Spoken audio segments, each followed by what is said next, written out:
Hello, today is Monday, May 9th, 2022. I'm Joe Schmidt from TC2, and this is Staying Connected. Back in early March of this year, Teresa Knudsen and I recorded a podcast that took a look at how the Great Resignation has impacted enterprises. On that podcast, we delved into how losing key worker bees was impacting network lifecycle management. Well, there's always a cause and effect, and today we're going to look at how this phenomena affected those left behind. To do that, I'm joined by Mark Sheard, TC2's UK Managing Director. Hey, Mark, thanks for joining me on Staying Connected. Thank you, Joe, and it's good to be on again.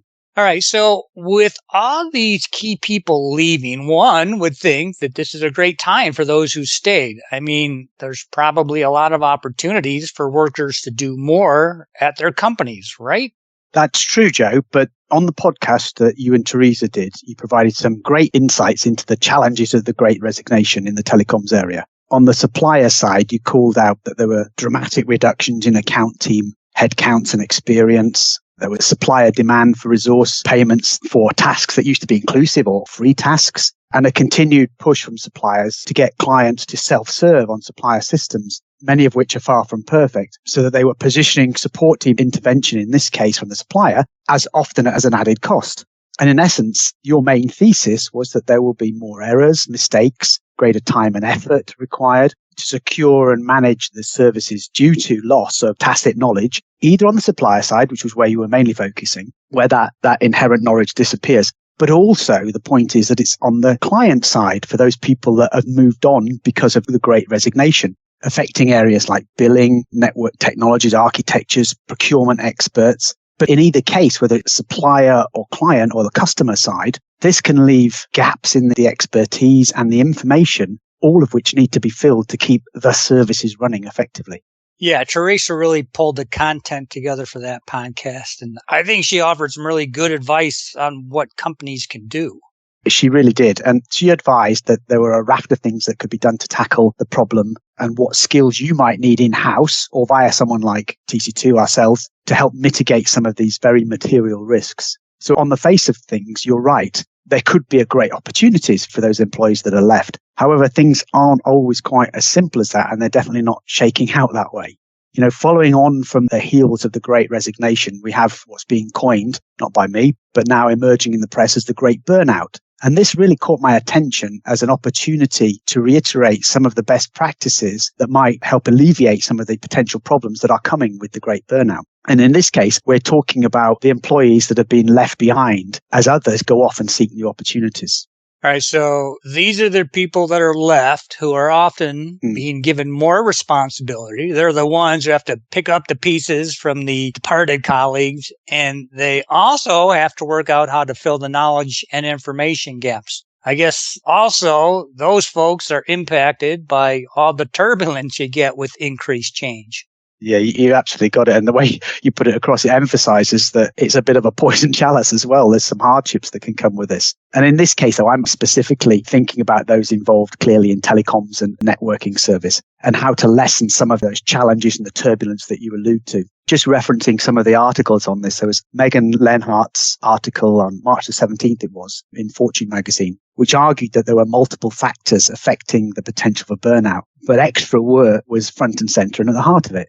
And then another press reference was really about the McKinsey Quarterly, which has ambiguity about roles and working practices as a major contributing factor to what they are coining the Great Exhaustion. So clearly, I'm not going to solve and provide all the answers for a lack of policy on working from home, the deeper cultural shifts that we've experienced through the pandemic, or an individual's frustrations at their terms and conditions when they feel they've been left in the lurch as a colleague has disappeared. But I do believe that networking and procurement teams can learn from best practice. I know we've been putting this forward for years, but actually it's never more relevant than now to help manage that burden and avoid exacerbating some of the potential burnout problems and the unwanted consequences in terms of service. Okay, so what have you got, Mark? Well, I've got, I think, two real points, and they're really simple. We don't want extra unnecessary, unexpected work, and we want to minimize ambiguity. So for networking and telecom services, this has always been important to be clear on who is responsible for what. I mean, that's a good business mantra, whatever you're doing. But with gaps and scope changes being very expensive in this space, it's one of the sources of sometimes very immense stress and overload for people working in telecoms. And so the good practice of laying down methods to counter this have never been more important. That's great, but how do you deliver some level of clarity? Well, a couple of ways that come to mind to deliver that clarity, I think that's a great way to put it, are developing a robust set of unambiguous requirements for which you can solicit and develop the most effective relationship with your suppliers. You don't want discontinuities with them. And then, obviously, besides the services themselves, setting down what you require, making sure as you set up that relationship, you conceptualize what needs to be done in terms of billing, financial and commercial arrangements, reporting, service delivery, and management, amongst any other things. And then with those suppliers, you negotiate on what will impact you and your team the most. Remember to think about the what ifs as well and prioritize securing what will de-risk the relationship with your supplier and ultimately deliver the best outcomes for your internal customers and beyond that, your business. It's always surprising to me how little emphasis some of our clients put on those items. Now, they probably put, in my opinion, too much faith in the supplier doing the right thing or knowing what the right thing is. So anyway, Mark, is there anything else you want to cover? Yeah, there is, I think, and it's a big mantra for me, as you know, only too well, but you need to document it properly. So often the deal is concluded and then it's not faithfully captured in the service or the pricing schedules or the statement of work or whatever document is being used to encapsulate those key elements of the relationship and obligations. The negotiation when you get to the document stage definitely hasn't ended, and it's not just the legal counsel that at that point needs to be involved. And I often see that, and often to the customer's detriment. So at that point, you need rigorous review and negotiation to make sure that you're getting the scope you expected and not leaving potential for gaps that could be expensive and will leave, ultimately, given the great burnout thesis we're talking about, ultimately your hard-pressed staff even more vulnerable to frustration and stress. Yeah, and stressed out staff are usually, they're not usually happy staff. Okay, Mark, any closing thoughts?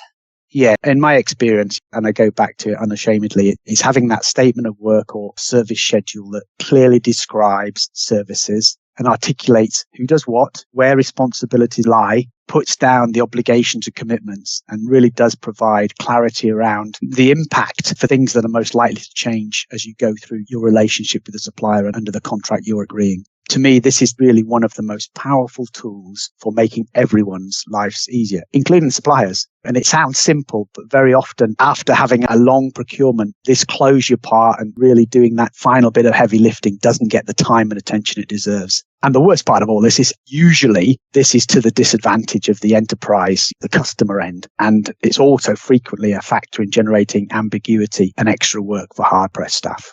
Okay, thank you, Mark. This has truly been a thought-provoking podcast. Now, if you'd like to talk about how the Great Burnout might be impacting your telecom and networking services and the staff that supports that, or perhaps you have some other ICT needs, you can contact Mark or me or any of our LB3 and TC2 colleagues by giving us a call or dropping us an email. You can also stay up to date by subscribing to these podcasts, by checking out our websites, and by following us on LinkedIn.